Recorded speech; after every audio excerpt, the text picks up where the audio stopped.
Hi guys. So I'm feeling kind of.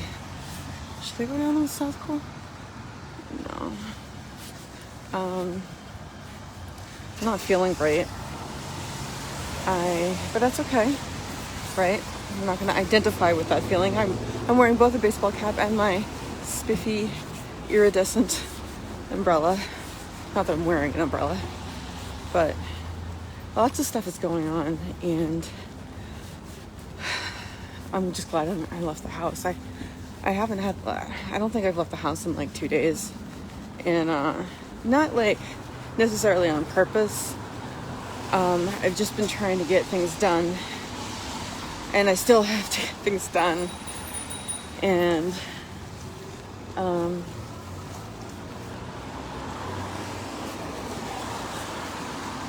I'm thirsty. And but I had to leave the house because I'm not going to be able to get anything done without clearing my head. And because my head's a little fogged up and there are lots of voices going on. The voice in my head's very loud today. And I'm not identifying with it. But it's loud. And it's loud. So let me get past these people and I start talking about what's been going on, sort of, because as we know, it's not really about what's going on. It's more about how I'm feeling about it, right? Okay. First off, I haven't been great about taking my meds lately. That's a new thing for me. Like, I usually am very good about it. Like, very good about it. And I've been off. And I'm not sure that I've been getting, certainly not at the right time every day, but I'm not even sure that I've been taking them every day. And it's been like a little while, and I'm thinking maybe that's contributing to this feeling that I'm having. But I really hope that's not it, because getting back on track with meds takes like a while, and I just want this feeling to be a flash in the plan. A flash in the plant. No, a flash in the pan. And I just want to get back to feeling, I just want to get back to having the feelings of calm and like just calm, and not all these turbulent emotions. So a bus smoke. Ugh, it smells. It's poisoning me. Oh, it's poisoning me. And it's gonna keep poisoning me until it leaves. It's going now though, so it's okay. Okay, alright. So, sorry, I'm just trying to get my head together. So I think that's contributing, though I hope it's not. I haven't been outside for a few days. That's definitely a contributing factor. So I'm rectifying that right now, regardless of the fact that I really would rather be working. No, I wouldn't rather be working, but I need to be working, and it's stressing me out that I'm not.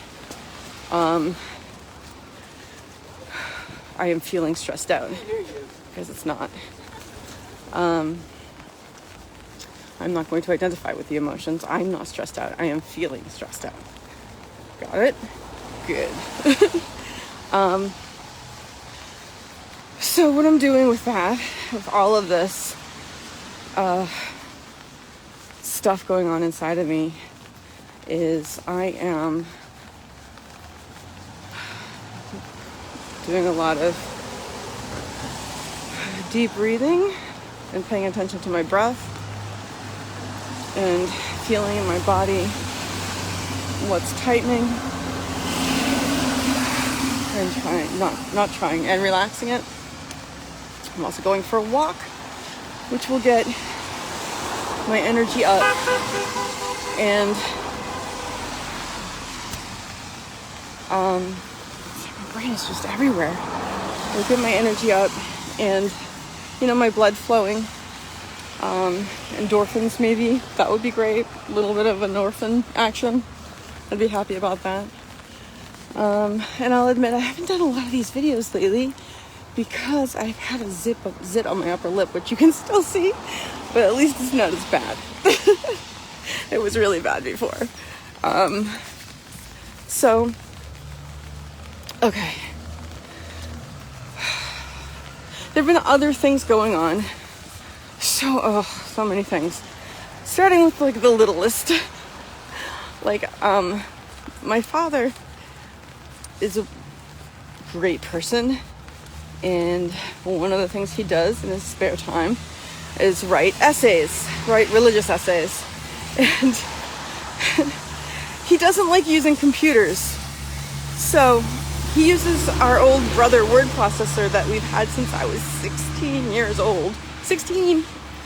That he still uses. It's got 32K memory. Actually, I think that's what the hard disks, they're called floppy disks, right? But at that point, they weren't floppy, they were hard. I think they have 32K memory on them. Anyway, it's just ridiculous. It's really funny, actually. But because he wants them up on his website, excuse me, you're very close to my face. I hope that didn't. Okay, anyway. Because he wants them up on his website, he needs someone to retype them because he doesn't like typing into the computer. So what he does is type them into his word processor, print them up, and then ask someone else to type them. And he's asked me to do it, and I have said yes. And this light's never changing, apparently. And that's okay. We'll just go press the button again. Boop.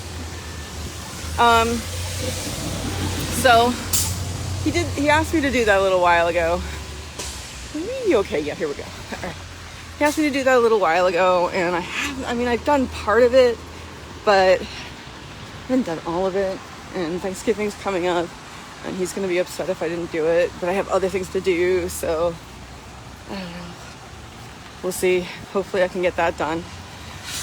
But another big thing that's happening is my ex, who, if you've been following along with the story, we broke up, but we loved each other, but it was circumstances outside that made it so that we had to, and it was the right choice, but nobody's happy about it.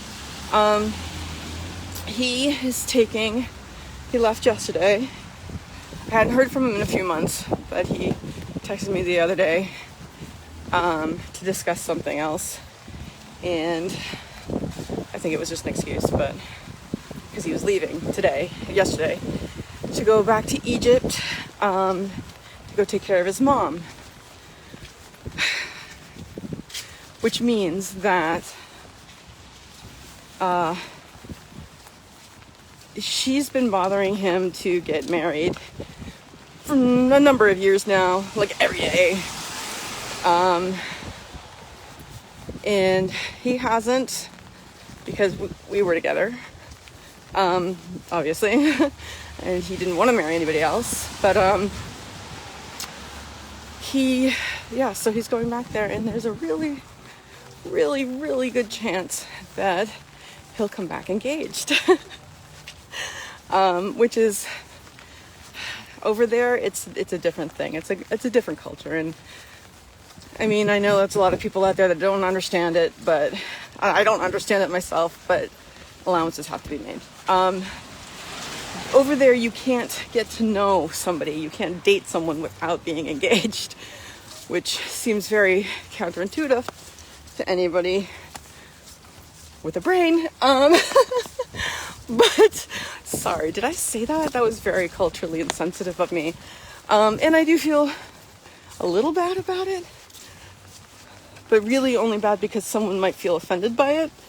I don't feel that bad about saying it, which I should feel bad about saying. I kind of feel bad about saying it. I do. But regardless, the point is there's a very good chance that while he's over there, since his mother has been nagging him like once or twice a day to get married before she dies. And that was happening before his father died, and they were not nagging him then, you got to get married before we die. And now it's, we got to get married before I die. And it's just a very, very good chance that he's going to get engaged while he's over there, and he's admitted as much himself. He didn't say very, very good chance, but it's a good chance. So that's been on my mind, and made me more sad about the breakup than I have been in a while, which I think is to be expected. But like, I was cooking the other day, and we used to love to cook together, and so like chopping the onions and pressing the garlic became like this oh I'm so sad thing. But hey, you know, you feel it, and it's okay that you're feeling it, right? It's okay. It just is uncomfortable, and I'd rather not be. But I'm working on the rather not be, right? Because this is the human experience, and we all gotta be sad sometimes, because that's just life. And why not? The thing about that is,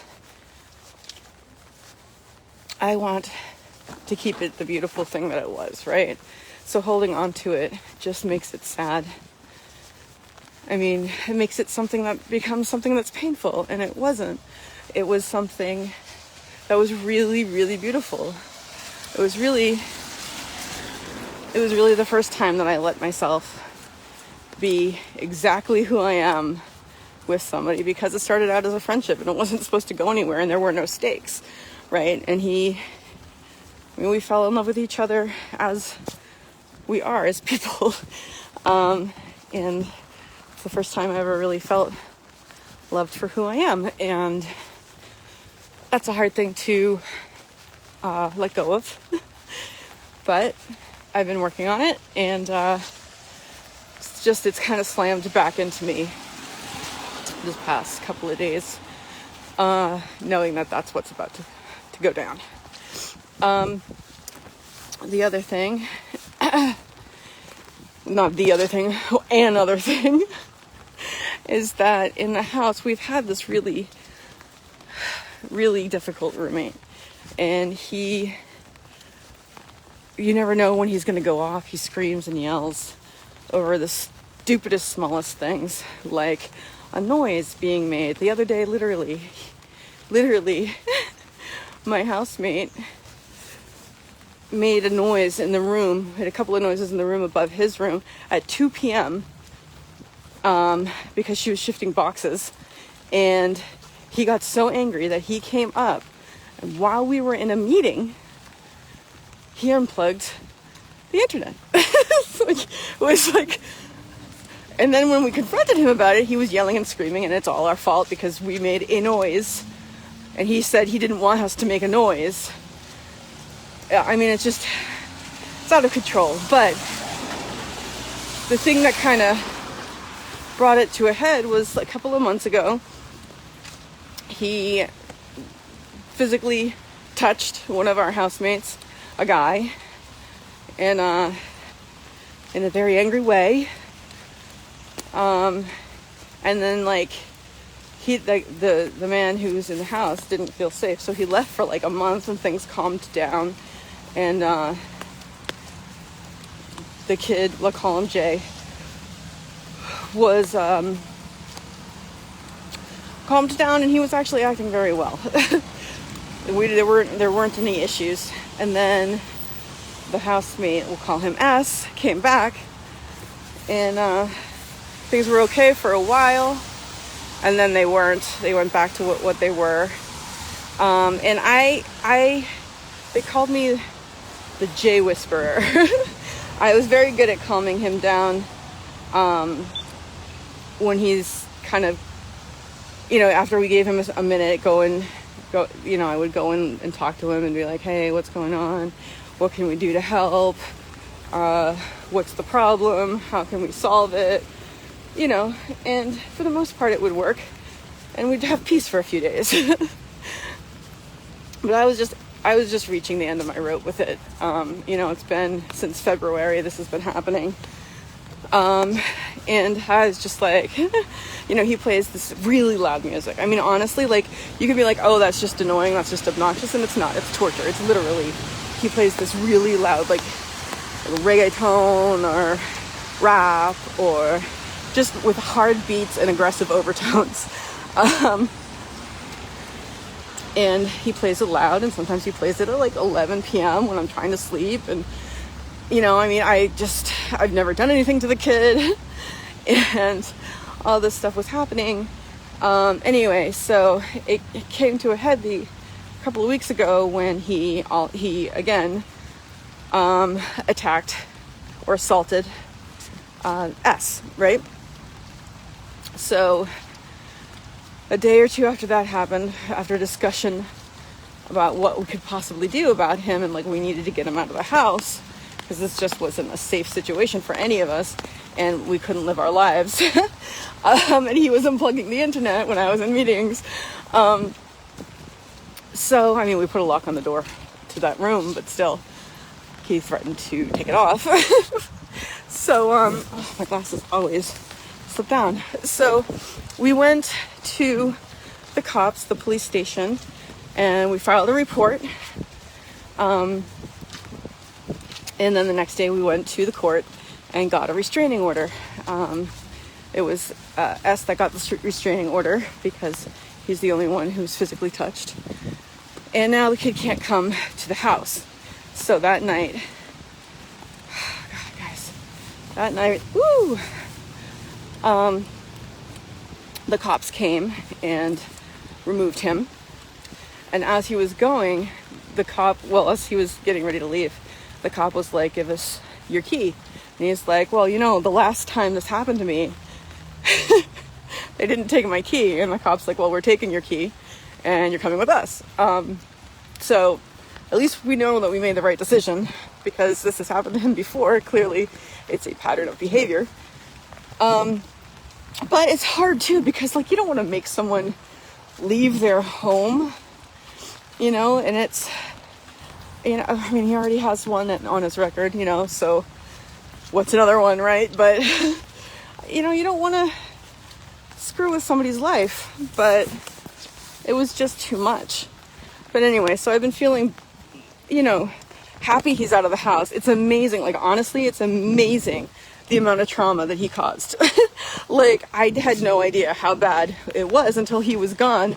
And we were like, still tensing up, still being quiet, like expecting him to come out of nowhere at any moment. And we're like, and we couldn't relax for several days. And I'm still not completely relaxed. It's still like anytime I go downstairs, because this room is downstairs, it's like, you know, and it's just constantly like, Jalil's not here. Shouldn't have said his name. Jay's not here. This is great. But at the same time, still these overtones of like stress and tension and anxiety are there. So it's a temporary restraining order. The day after Thanksgiving, we have to go to court, and hopefully it'll be made permanent, because we do not want him back in the house after this, right? I can just imagine what's going to be. All right, there we go. My glasses keep falling. You can just imagine. But the thing that's crazy is when the cops came to remove him, he remained calm. I mean, he wasn't happy. You could tell he wanted to be yelling and screaming, but he was able to remain calm, which just goes to show that he's not incapable of doing that. And he and I have discussed it at length about his temper and what he can do to calm down. And, you know, it just goes to show that he didn't want to calm down enough to make the situation livable. He chose not to. So, again, can't feel that bad about it, right? Keep getting really close to my face. So there's that drama going on. And then there's just like, I thought I was gonna get a client this week, and it's going really well. Sent off the contract, and it turns out that the client would rather wait for the springtime because they're busy, which I get and I understand, and it's whatever. But it's a bit of an issue for me because I don't have another income right now, and I don't know where the next money is going to come from. Well, I can see the next money coming when I finish some of the projects, but the problem with that is I've finished the first draft of a couple of projects. It depends on the author reading it and giving me feedback, incorporating the feedback, then putting it out for a beta test, getting more feedback, incorporating that feedback, and then delivering the final product. And I'm still waiting on them to really read. It's been months, and they haven't really read the book. So that's the only definite income I see in my future, but it also depends on them getting stuff done. And even if they were to get it all done right away, still take a couple of weeks, maybe like 3. So, as you can imagine, waiting 3 weeks for the next bit of money when I don't have any is something that can cause anxiety and stress. But, you know, the good thing about it is that there's a lot of, it's a cluster, right? It's a cluster duck right now. Sorry, that's sweat. It's a cluster duck right now, and I am learning to deal with a cluster duck. But being outside is helping, and talking to all of you out there is helping. Yeah, so I'm just trusting that the universe is bringing me in a direction and that I can't see right now, but I've seen in my life these past couple of years that the universe is definitely leading me. I can just trust it'll all be okay. Yeah, so those are the things that are going on right now, some of them. And it is stressing me out, but I'm not going to react the way I used to react, right? Which would have been not being incapacitated, really, just laying down in bed and not getting up.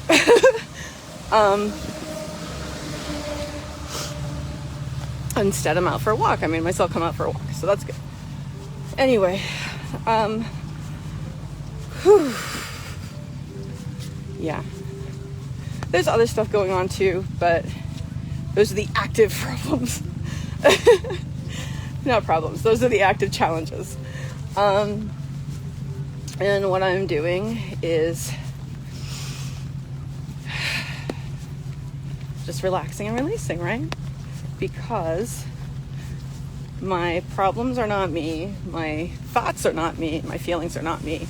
They are just the things that I'm observing. Me, my awareness, my consciousness is totally fine. We're just observing some stuff that, you know, my psyche would rather not.